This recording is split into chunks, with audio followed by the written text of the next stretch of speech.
అందరికీ ప్రభునామంలో వందనాలండి. ఈ బైబిల్‌ను పూర్తి చేయాలని నా ఈ సంకల్పం, ఈ జనాన్ని ఎక్కువగా చూడకపోవడం వల్ల, అంటే వ్యూవర్‌షిప్ సరిగ్గా రాకపోవడం వల్ల నీరసించిపోతుంది. దయచేసి ఎక్కువ మంది చూడండి, ఎక్కువ మందికి షేర్ చేయండి. ఏదో రకంగా ఛానెల్‌ని కొంచెం మోటివేట్ చేయండి. ఇప్పుడు మనం కూడా బైబిల్‌ని పూర్తి చేయడానికి అవకాశం ఏర్పడుతుంది. దయచేసి ఎక్కువ మందికి షేర్ చేసి ఎలాగోలా మన ఛానెల్‌ని గట్టెక్కిస్తారని ఆశిస్తున్నాను. అయితే ఇప్పుడు మనం మొత్తానికి 40వ అధ్యాయంలోకి వచ్చామన్నమాట. 40వ అధ్యాయంలో ఏం జరుగుతుందంటే మన ప్రీవియస్ అధ్యాయంలో ఏం జరిగింది? యోసేపును ఆ పోతిఫర్ భార్య అలా నింద వేసేసరికి పోతిఫరు యోసేపుని తీసుకొచ్చి చెరసాలలో వేశాడు. అయితే చెరసాలలో వేసిన తర్వాత ఆ చెరసాలలో కూడా యోసేపు యొక్క ఆ నమ్మకం, యోసేపు యొక్క నిజాయితీ వల్ల ఆ చెరసాల అధిపతి మొత్తం చెరసాలలో ఉన్న బాధ్యతలన్నిటిని యోసేపుకు అప్పగించాడు. సరే యూసఫ్ చెరసాలలో కూడా కొంచెం కంఫర్ట్‌గానే ఉన్నాడు. అవి బాధ్యతలన్నీ తీసుకొని అక్కడ కూడా నిజాయితీగా చాలా జాగ్రత్తగా జీవిస్తున్నాడనమాట. అయితే ఆ యోసేపు ఉన్న చెరసాలలో ఉన్న ఖైదీలతో పాటు ఒక ఇద్దరు ఖైదీలు కూడా స్పెషల్‌గా ఉన్నారనమాట. వాళ్ళిద్దరు ఖైదీ ఎవరంటే ఫరో రాజైన ఫరోకు పానదాయకుడు ఒకడు, భక్షకరుడు ఒకడనమాట. అంటే ఇద్దరు, ఒకరేమో పానదాయకుడు, ఇంకొకడు భక్షక. అయితే ఈ పానదాయకుడు ఏం చేశాడు, భక్షకారుడు ఏం చేశాడు, వీళ్ళిద్దరూ అంటే ఏదో మిస్టేక్ చేశారు మొత్తానికి రాజు దగ్గర. ఏం జరిగిందో తెలీదు గానీ మొత్తానికి అయితే వాళ్ళిద్దరు చెరసాలకొచ్చారు. అయితే ఒకరోజు యోసేపు తన పని నిమిత్తం తిరుగుతుంటే వీళ్ళిద్దరు డల్‌గా కనపడ్డారు. డల్‌గా కనపడితే యోసేపు అడిగాడు, "ఏంటి కారణం? మీరెందుకు డల్‌గా ఉన్నారు? ఏంటి?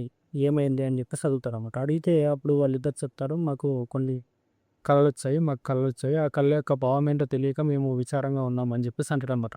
ఓహో! అలాగా? అయితే కళ యొక్క భావాన్ని చెప్పడము దేవునికే తరమవుతుంది. అది యెహోవాకు అసాధ్యమైంది ఏది లేదు కదా! సరే మీరు మీ కళ్ళైతే నాకు చెప్పండి. నాకు తెలిస్తే నేను మీకు భావాన్ని చెప్పడానికి ప్రయత్నిస్తానని జెప్పేసి చెప్తాడు.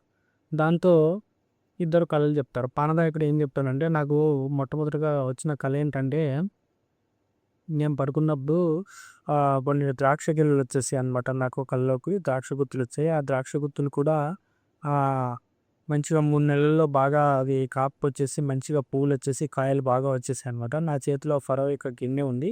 ఆ గిన్నెలో నేను ఆ ద్రాక్ష గుత్తులు తీసుకొని బాగా పిండి, వాటి యొక్క రసాన్ని నేను ఫరోకిచ్చాను. ఇదే నా కల అని చెప్పేసి చెప్తాడు.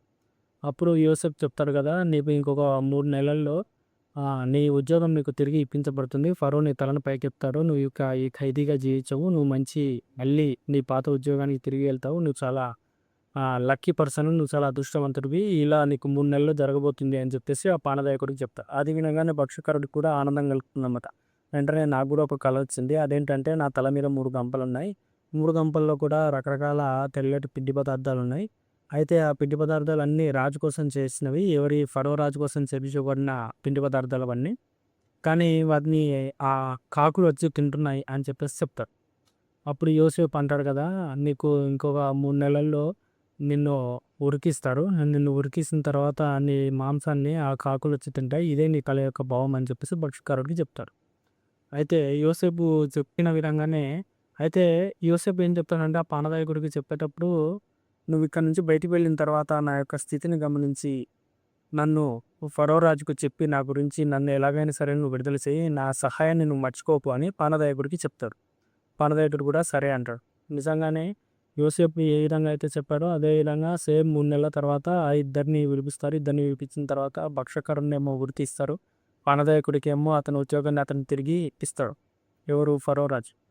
దాంతో మనకు ఆ పానదాయకుడు ఎవరైతే ఉన్నాడో యోసేపుకిచ్చిన మాట నిలబెట్టుకోవాలి గదా! లేదు. మర్చిపోయాడన్నమాట. అంటే మనుషులు కష్టాల్లో ఉన్నప్పుడు నిజంగా ఎంత దీనంగా ఉంటారు. ఎంత బాగా మాట్లాడతారో, ఎంత దగ్గరకొస్తారో. కానీ అదే వాళ్ళ పరిస్థితి మెరుగుపడిన తర్వాత అస్సలు కేర్ చేయరనమాట. అసలు దగ్గరికి కూడా రారనమాట. సేమ్ ఈ పానదాయకుడి పరిస్థితి అనమాట.